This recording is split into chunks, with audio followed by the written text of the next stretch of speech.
সর্বপ্রথম আলোচনা করব ওটিসি রোমান রেন্সকে নিয়ে। তো আমি আশা করি যে রোমান রেন্সের ভক্ত যারা রয়েছেন এই আপডেটটি শুনলে আপনারা হয়তো খুশি হয়ে যাবেন। কালকের আপডেট ভিডিওতে আপনাদের জানিয়েছিলাম যে ওটিসি রোমান রেন্স তিনি হয়তো আবার ডাব্লিউডাব্লিউ থেকে লম্বা সময় টাইম আপ নিতে পারে তার মুভি কাজের জন্য, যার কারণে তাকে আবার লম্বা সময় ডাব্লিউডাব্লিউতে নাও দেখা যেতে পারে।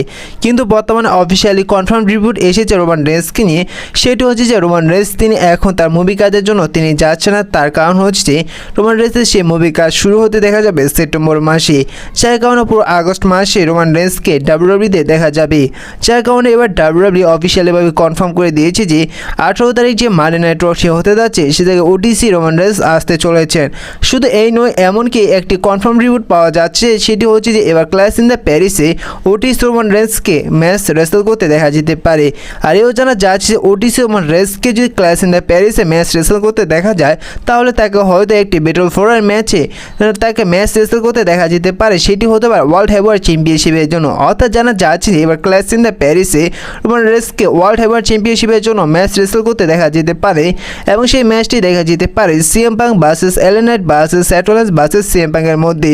এই চারজনের মধ্যে একটা ওয়ার্ল্ড হেভিওয়েট চ্যাম্পিয়নশিপের ম্যাচ দেখা যেতে পারে, আর এভাবে হয়তো ক্লাশ ইন দ্য প্যারিসে রোমান রেন্সকে ম্যাচ রেসেল করতে দেখা যেতে পারে। তো আপনারা এই আপডেটটি নিয়ে কতটা খুশি অবশ্যই কমেন্ট করে জানিয়ে দিবেন। এবার আলোচনা করা যাক অস্টিন থিওরিকে নিয়ে। তো তাহলে কি অস্টিন থিওরিকে কি আবার ডাব্লিউডাব্লিউ থেকে বের করে দিল? তো বর্তমানে তেমনটাই জানা যাচ্ছে, কিন্তু এই বিষয়ে আপনাদের কনফার্ম করে বলি যে অস্টিন থিওরিকে কিন্তু বর্তমানে ডাব্লিউডাব্লিউ যে অ্যাক্টিভ সুপারস্টার লিস্টটি তৈরি করেছে সেটা কিন্তু অস্টিন থিওরিকে রাখেনি, যার কারণে অনেকে অনুমান করছে যে কিরিয়ান ক্রসের মতন এমনকি অন্য রেসলার মতন কিরিয়ান ক্রসকেও ডাব্লিউডাব্লিউ থেকে বের করে দিয়েছে। তো আপনাদের এই বিষয়টা বলি যে বর্তমানে অস্টিন থিওরি তিনি ইনজুরিতে রয়েছেন, এমনকি ডাব্লিউডাব্লিউর কাছে অস্টিন থিওরিকে নিয়ে তেমন কোনো প্ল্যান নেই, যার কারণে বর্তমানে ডাব্লিউডাব্লিউ সে অ্যাক্টিভ সুপারস্টারে সে লিস্টের মধ্যে অস্টিন থিওরিকে রাখেনি। তো এই বিষয়টা কনফার্ম ধরে নিতে পারেন যে অস্টিন থিওরি তিনি ডাব্লিউডাব্লিউতে রয়েছেন, ডাব্লিউডাব্লিউ অস্টিন থিওরিকে ডাব্লিউডাব্লিউ থেকে বের করেনি। এবার আলোচনা করা যাক পল হেমনকে নিয়ে। তো পল হেমন তিনি একটি ইন্টারভিউতে গিয়েছিল, তাকে জিজ্ঞাসা করা হয়েছিল ব্রক লেসনার রিটার্নের ব্যাপারে, যেভাবে এবার সামারস্ল্যাম প্রিভিউতে ব্রক লেসনার রিটার্ন করেছিল এবং তারপর অনেকে ব্রক লেসনার এই রিটার্ন নিয়ে হেড করেছিল। তো এই সম্পর্কে পল হেমনকে জিজ্ঞাসা করা হয়েছিল, সে পল হেমন তিনি অনেক কথাই বলেছে, সুন্দর কথাই বলেছে। তো আপনাদের সেই বিষয়ে সংক্ষেপে বলি, সে জায়গায় পল হেমন তিনি প্রথমত বলেছে যে এবার সামারস্ল্যাম প্রিভিউতে যেভাবে ব্রক লেসনার রিটার্ন এসেছে এতে আমি অনেক খুশি হয়েছি ব্রক লেসনার এই রিটার্ন দেখি। আর এবার ব্রক লেসনার সামারস্ল্যাম প্রিভিউতে রিটার্ন আসার পর সে জায়গায় থাকা সমস্ত দর্শকরা তারা বসার থেকে উঠে পড়েছে, এমনকি সবাই বলছে যে হে ভগবান, ব্রক লেসনার তিনি অবশেষে ডাব্লিউডাব্লিউতে রিটার্ন করেছে। এই মোমেন্টটা সবাই বলেছে, কিন্তু এখন যেহেতু ব্রক লেসনার ডাব্লিউডাব্লিউতে এসে পড়েছে, কে কি বলছে সেটি কান না দেওয়াই ভালো, কারণ সোশ্যাল মিডিয়াতে অনেকে অনেক কথা বলে, কিন্তু সেটি কান না দেওয়াই ভালো, কারণ ভগবানের সবাইকে সমস্ত কিছু দেয়, তারপরেও কিন্তু ভগবানকে দোষী করে সমস্ত দর্শকরা, যার কারণে বর্তমানে কি চলছে সেদিকে মনোযোগ না দিয়ে ইন ফিউচারে কি হতে চলেছে সেদিকে মনোযোগ দেওয়া ভালো। তো এভাবে ব্রক লেসনার সম্পর্কে একটি কথা বলেছেন পল হেমন। এবার আলোচনা করা যাক রোমান রেন্স এবং কোডি রোডসকে নিয়ে। তো আপনাদের যেমনটা জানালাম যে পল হেমন তিনি একটা ইন্টারভিউতে গিয়েছিল, সে অনেক কিছু বলেছে, তিনি সে জায়গায় এও বলেছে যে এবার ডাব্লিউডাব্লিউ একসময় প্ল্যান করেছিল যে রেসলম্যানিয়া অ্যাকচুয়ালি সে নাইট একেবারে মেইন ইভেন্টে রোমান রেন্স এবং কোডি রোডসের ম্যাচটি তৃতীয়বারের জন্য অনুষ্ঠিত করতে, কিন্তু ডাব্লিউডাব্লিউ এক পর্যায়ে গিয়ে তাদের এই প্ল্যানটি চেঞ্জ করে ফেলেছে। তো ডাব্লিউডাব্লিউ যদি তৃতীয়বারের মতন রোমান রেন্স এবং কোডি রোডসের ম্যাচটি অনুষ্ঠিত করতো তেমন কোনো ইন্টারেস্ট পেত না সমস্ত দর্শকরা। এবার আলোচনা করা যাক ট্রিপল এইচকে নিয়ে। তো ট্রিপল এইচ তিনিও অনেক কিছু বলেছে একটা ইন্টারভিউতে গিয়ে, তিনি বলেছে এবার হয়তো তিনি করতে পারে রয়্যাল রাম্বলটি সৌদি আরবিয়াতে, এমনকি তিনি এবার অনুমান করছে এবং তার পুরো টিমের সাথে তিনি কথা বলছে রয়্যাল রাম্বলটিও 2 রাতে অনুষ্ঠিত করতে। কিন্তু সে জায়গায় ট্রিপল এইচ আরও একটি কথা বলেছে, সেটি বলেছে ব্রক লেসনারকে নিয়ে, তিনি কীভাবে ব্রক লেসনারকে রিটার্ন এসেছে সে সম্পর্কে বলেছে। তিনি শুধু একটি কথা ব্রক লেসনারকে বলেছে, ব্রক লেসনার তোমার এখন ঘরে ফেরার সময় হয়ে গিয়েছে, তুমি কি ঘরে ফেরার জন্য প্রস্তুত? সেটা শুধু ব্রক লেসনার ট্রিপল এইচকে এই বলেছে হ্যাঁ আমি প্রস্তুত, আমি ফিরছি। তো এইভাবে ব্রক লেসনার নাকি ডাব্লিউডাব্লিউতে রিটার্ন এসেছে।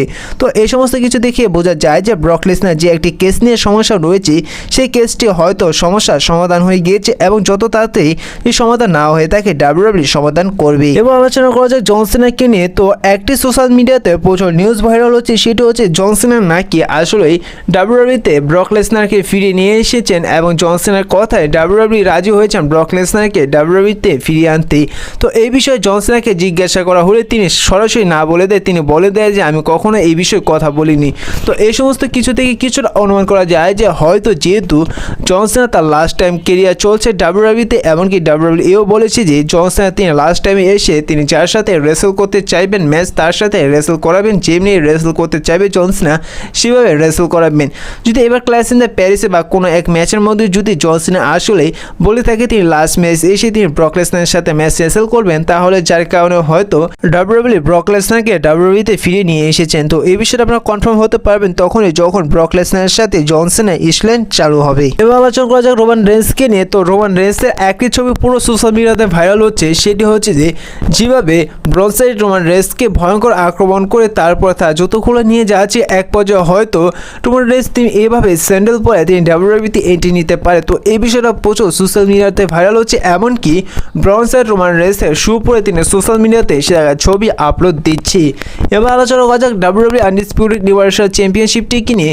তো এবার ডাব্লিউডাব্লিউ প্ল্যান করছে ডাব্লিউডাব্লিউ এই আনডিসপিউটেড চ্যাম্পিয়নশিপটির নাম পরিবর্তন করে নতুন একটি নাম দিতে, অর্থাৎ ডাব্লিউডাব্লিউ চ্যাম্পিয়নশিপ নাম দিতে পারে, এমন একটি নাম দিতে পারে ডাব্লিউডাব্লিউ। তো খুব শীঘ্রই ডাব্লিউডাব্লিউ নাকি এই আনডিসপিউটেড চ্যাম্পিয়নশিপের নামটি পরিবর্তন করতে চলেছে। এবার আলোচনা করা যাক ট্রাভিস স্কটকে নিয়ে। তো ডাব্লিউডাব্লিউ এবার একসময় প্ল্যান করেছিল যে ট্রাভিস স্কটকে নিয়ে আসবে জন সিনা এবং ক্রোসের ম্যাচটির মধ্যে, কিন্তু ডাব্লিউডাব্লিউ একসময় এই প্ল্যানটি চেঞ্জ করে দেয়। এমনকি ডাব্লিউডাব্লিউ এও প্ল্যান করেছিল যে এই ম্যাচটির মধ্যে রককেও নিয়ে আসবে, কিন্তু এই সমস্ত কিছু প্ল্যান চেঞ্জ করে দেয় ব্রক লেসনারের জন্য।